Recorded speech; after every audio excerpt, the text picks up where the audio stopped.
Hello and welcome to this episode of Undercurrent. I'm your host, Tadros. First up, we've got a story about the Western Australian Freemasons. They've been following a 300-year-old tradition, and just recently they've had an open day at their Victoria Park Lodge with a very rare opportunity for people to come inside and have a look at what they are doing in there. Our reporter for Undercurrent, Tony ETC, was there to capture that report. Welcome everybody to the Victoria Park's Freemasons Open Day. Today is a day of enlightenment, whereby the preconceived notion and misconception about Freemasonry will be illuminated on by the intellectuals who are here to guide the public and make the public know what Freemasonry is all about. We've got here the Grand Master of Freemasonry, Western Australia. Thanks, Tony. My name is Peter Kerwin. I'm the Grand Master of the Grand Lodge of Western Australia. It's a position that lasts for 3 years, and I've been here nearly 12 months so far. Freemasonry is a fraternal organisation for men and those that believe in a higher being and are willing to get involved and work in friendship and harmony and look at charity and have good principles and morals behind them. You basically have to be 18 years old, and we are always looking for people to come and join us. Freemasonry does a lot of work in the community. We raise a lot of money via Freemasonry. We run retirement villages, we have hostels. We're about to start a 200-bed dementia hostel in Middle Swan, and we do a lot of things in the community. We make donations to the Fiona Wood Foundation, Alzheimer's Association. We sponsor things like Tournaments of the Mind for young primary school children. We do Speak Up Awards for younger children. We sponsor Med Shed. We help emergency services. We help the community when there's disasters like the fires at Yarloop and Harvey and Esperance. We make donations directly to them. So this happens every year. And each individual lodge also helps out different community groups like women's refuges, sporting clubs, local primary schools, surf clubs, anything that people need help with, Freemasonry want to get involved with. My name is Frank Hayes. I'm a past Grand Master of the Grand Lodge of Western Australia. The square and compasses, which is our symbol, is emblematical of what we are. And we meet on the level and we part on the square.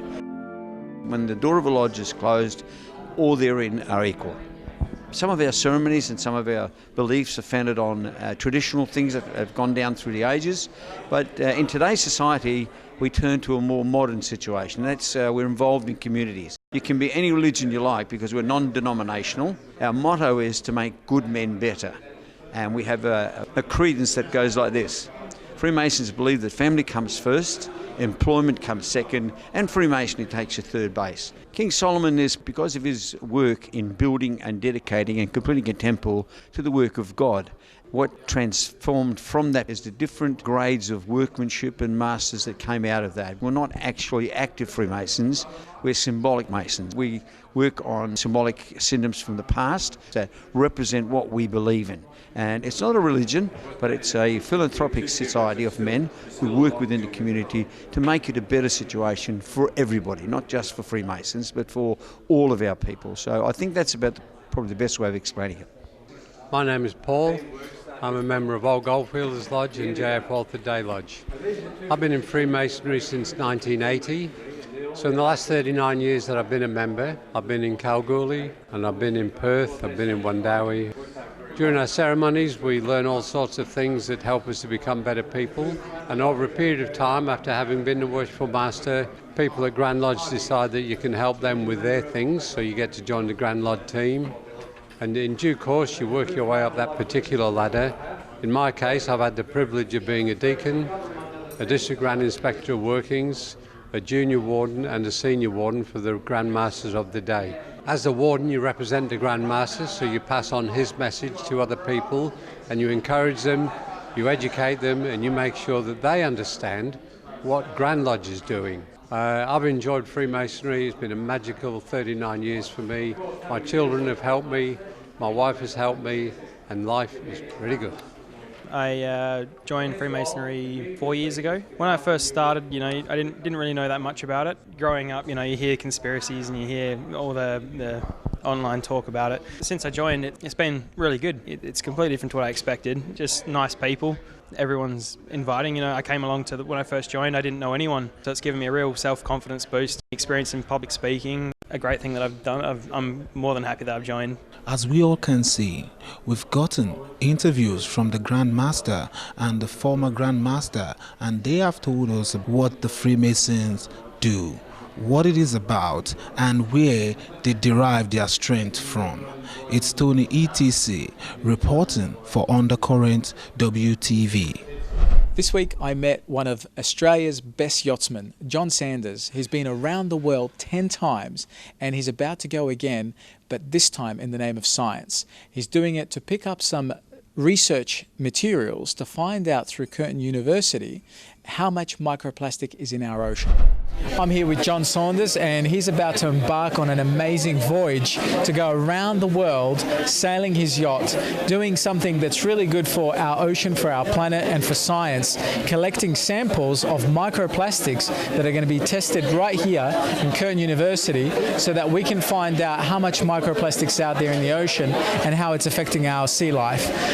John, how are you? Good, thank you. You've done an amazing presentation here tonight to talk about your voyage. This is your 11th voyage, but it's the first of its kind, right? Yeah, it gives me something to do. I'll actually, by a simple process, take a sample of water each and every day. The boat won't be going particularly fast. It'll come out on a filter, a simple filter, and all those filters from each day will be posted back to Curtin University at the end of each leg, so to speak. So you're expecting that this voyage will take you about how long to sail around the world? I think from here back to the Australian mainland about 10 months. But the route I'm taking is an easy route, simple route, but it's mostly through the Southern Ocean, subtropical and tropical regions, though I will go into the Northern Hemisphere for a while.